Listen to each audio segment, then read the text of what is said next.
안녕하세요. 작가와 문학에 대해 소개하는 써니지입니다. 유익하시다면 구독과 좋아요 눌러주세요. 오늘의 문학은 어느 시골 신부의 일기입니다. 프랑스 북부의 작은 마을에 젊은 신부가 부임했습니다. 신부는 열과 성의를 다해서 자신의 직분을 수행하려고 하지만 배타적이고 폐쇄적이며 가난하고 하루하루의 삶이 버거운 교구민들에게는 신앙심이란 사치였습니다. 내 본당은 여느 본당과 같다. 모든 본당들이 서로 비슷하다. 어제 노랑퐁트의 주임 신부님께서 어느 본당에서나 선과 악은 무게중심을 아주 아래쪽에 둔 채 힘의 평형을 이루고 있는 것 같다고 말했다. 달리 말하면 선과 악은 밀도가 다른 두 액체처럼 서로 섞이지 않은 채 포개져 있는 것 같다고도 했다. 내 본당은 권태에 먹혀들고 있다. 이것이 바로 내가 하고 싶은 말이다.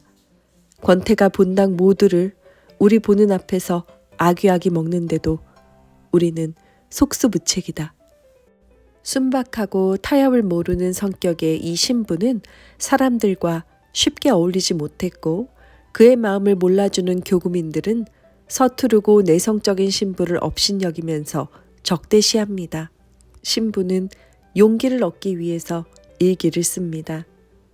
일기란 것이 주님과 나 사이의 대화가 되고 기도의 연장이 되며 아마 고통스러운 위경련이겠지만 여전히 너무 자주 극복하기 힘들게 느껴지는 기도 생활의 어려움을 애둘러가는 한 방편이 될 것이라고 생각했던 것이다. 그런데 정작 일기는 때로는 벗어났다는 생각이 들었던 수천 수만 가지의 잡다란 일상의 근심이 내 오죽자는 삶 속에 얼마나 어마어마하게 큰 부분을 차지하는지를 알랄이 드러내 보여준다. 아이들도 가르치고 마을을 돌아다니면서 집집마다 방문도 하고 이렇게 저렇게 노력을 하던 신부는 교구의 영주인 백 작가의 불화설에 대해 알게 됩니다. 백작의 딸인 샹탈이 자신의 의지와는 달리 가정교사 때문에 친척집으로 가게 되었다면서 가정교사와 엄마를 원망하고 증오한다는 이야기를 신부한테 합니다. 신부는 백작 부인을 만나러 갔습니다. 백작 부인은 아닌 척했지만 사실 아들이 1살도 되기 전에 죽고 마음이 다쳤습니다. 아들의 죽음 때문에 딸에 대한 증오로 바꿔버리고 남편과 정답게 지내는 딸을 미워한 것입니다. 남편은 가정교사와 바람이 났고 그런 남편 또한 증오하면서 하느님에 대한 믿음도 없어졌습니다. 신부는 백작 부인의 마음을 이해했습니다. 백작 부인은 신부와 깊은 대화를 나누다가 죽은 아들의 머리카락을 보관했던 캡슐을 불에 던져버립니다. 신부는 화상을 입으면서도 그것을 되찾아줍니다. 다음 날 신부는 백작 부인의 편지를 받습니다. 신앙심을 되찾았으며 마음의 평화도 되찾았다고 고백합니다. 그리고 그날 숨을 거둡니다. 갑작스러운 백작 부인의 죽음으로 인해 신부는 또다시 본당과 교구민들의 입방아에 오르내립니다. 그들의 불쌍한 영혼 때문에 그는 고통스러워합니다. 몸에 통증이 있던 신부는 의사 델방드를 찾아갑니다. 델방드는 다른 의사를 추천했는데 그와 대화하던 중 델방드가 무신론자임을 알게 됩니다. 신부는 델방드를 신의 길로 인도할 수 없음을 깨닫고 깊은 상처를 받게 됩니다.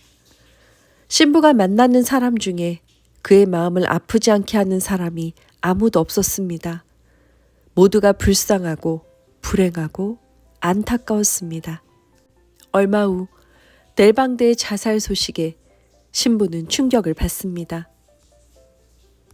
병이 깊어진 신부는 라비뉴 교수를 찾아가려 하지만 잘못 알고 찾아간 라빌이라는 의사에게서 위암을 선고받습니다. 신부는 아픈 와중에도 일기 쓰기를 통해서 신앙에서 멀어지고 여러 죄악에 빠져 고통받는 영혼들뿐 아니라 자기 자신에 대해서도 깊숙하게 되돌아봅니다. 위통이 견딜 수 없을 만큼 끔찍하게 또 시작됐습니다.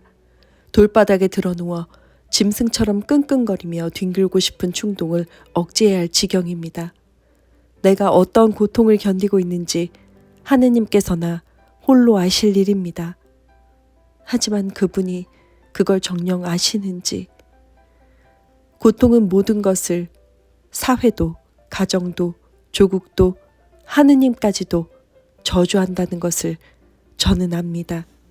썩어가는 포도주와 딱딱한 빵만으로 이루어진 자기 학대와도 같은 식사, 다른 사람들보다도 연약한 신체, 세상과 어울리지 못하는 외로움 등을 겪으며 신부는 더 이상 기도를 하지 못하고 자살의 유혹까지 겪습니다.